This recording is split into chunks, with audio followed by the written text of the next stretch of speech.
Many people are mystified by relationships. It seems overwhelming, all the things that you have to do. But essentially, relationships are about the practices and the habits that you have day to day. It's not about you have to go off on this retreat and work out how relationships work. It's not about you have to read this book or that book and master this. It's not about you find the perfect person and then everything works out, because real life isn't like that. You can find the perfect person, but in 10 years, if you've done nothing other than meet this person and expect everything's going to be perfect, then you're going to end up in a relationship that's unsatisfying, in a relationship where you've got no communication, in a relationship where you can't resolve your conflicts. And for most people, that's when they split up. And there's so much hurt and pain caused by relationships that just don't go right. Relationships aren't different from everything else in life. They're about the habits and the practices that you do day after day. There's only a few core things. So in the Relational Mastery Dojo, what I've done is deliberately stripped out everything that isn't essential.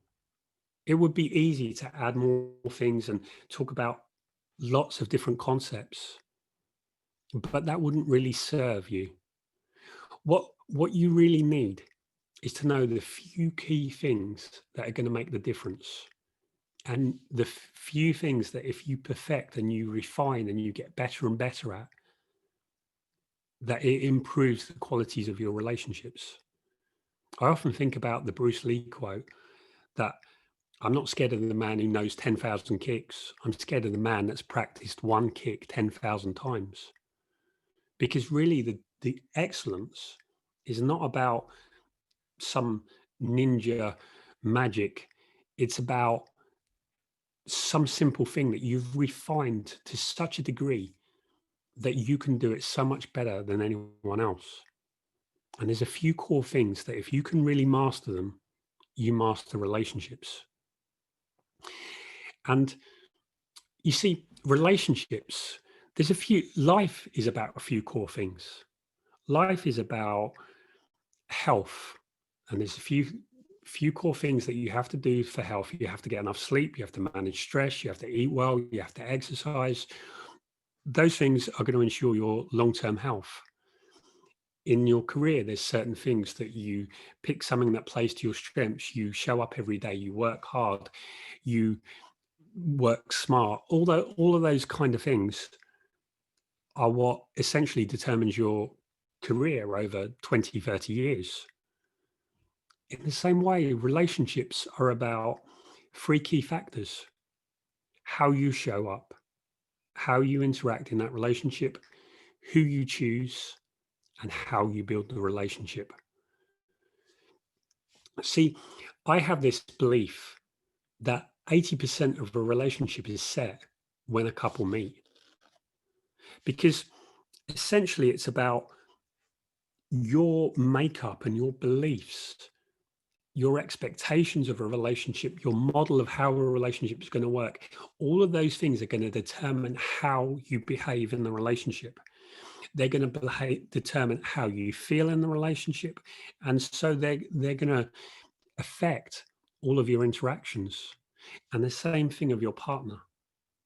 And so most of what you do, how you interact, is going to be determined by your conditioning, by your beliefs about relationships, and by your personality and all of those factors.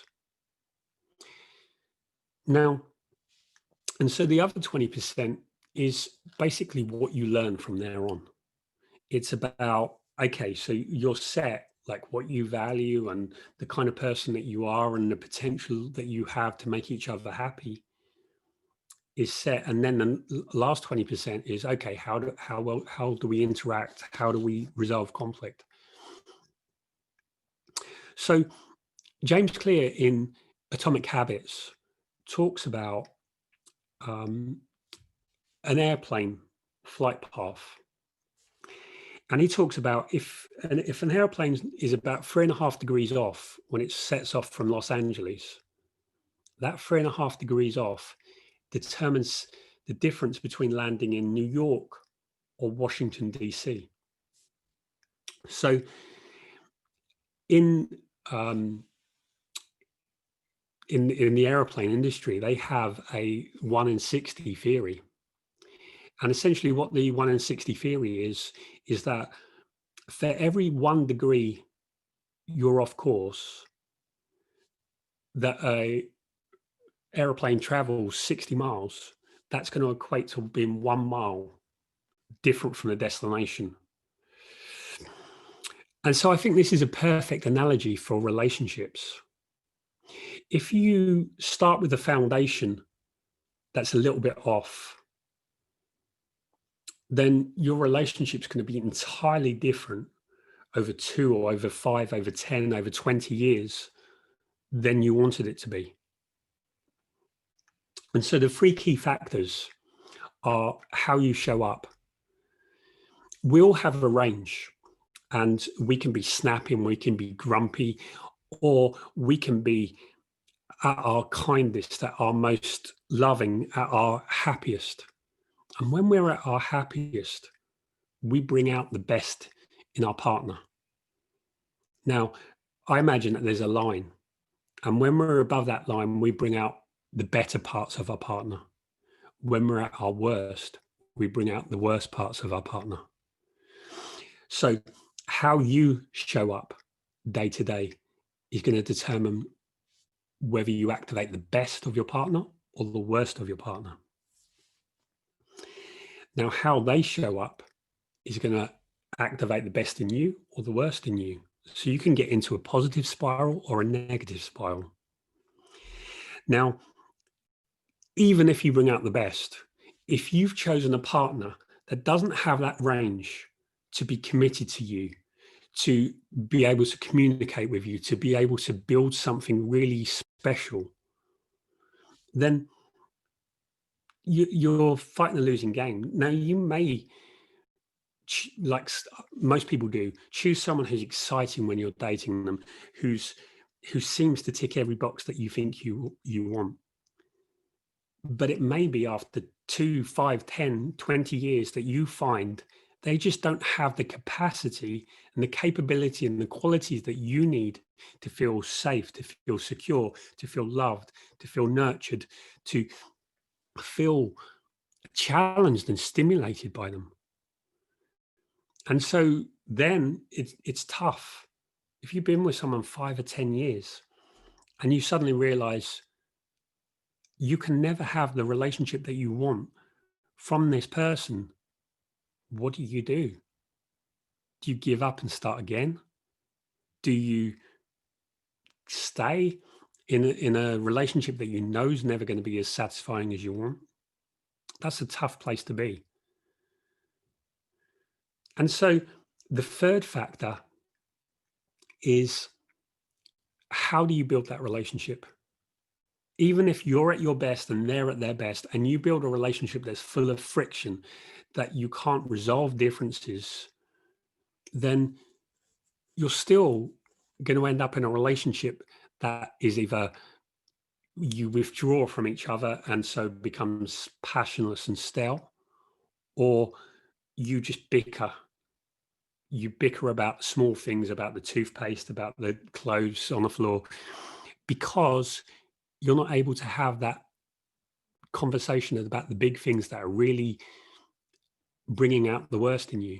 Because if you have a relationship where there's constant friction and bickering, then however strong you are, it's going to drag you down.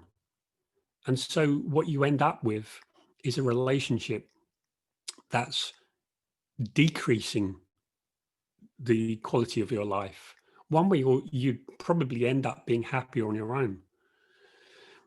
And so the whole point of a relationship is it should enhance your life. It should enhance your happiness. You should be happier to be with someone than you would be on your own. So if you're a little bit off in how you're showing up, if you're a little bit off in who you choose as a partner, And if you're a little bit off in how you build that relationship over time, as that plays out, you end up in a completely different place than you want to be. So the Relational Mastery Dojo is all about what are the habits that you need to perfect that so that every day you show up as your best, so that if you're choosing a partner, you choose the right partner. And if you're building a relationship with a partner, how do you build it so it has the least friction and it's the most satisfying for you both? One, so that you're enchanted by the other, meaning like they you make them feel delighted when they think of you, that they feel delighted when they think of you, so that you love spending time with each other. So it's really about, okay, let's get the foundations right. Let's make sure that we're on course, because in a relationship, like an aeroplane flying, you're always getting swayed off course by things. There's always something to distract you. And so what the Relational Mastery Dojo is about keeping you on course. And if you're really serious about building a relationship that lasts, if you're really serious about making relationships work, then the Relational Mastery Dojo is where you learn the skills and stay on course.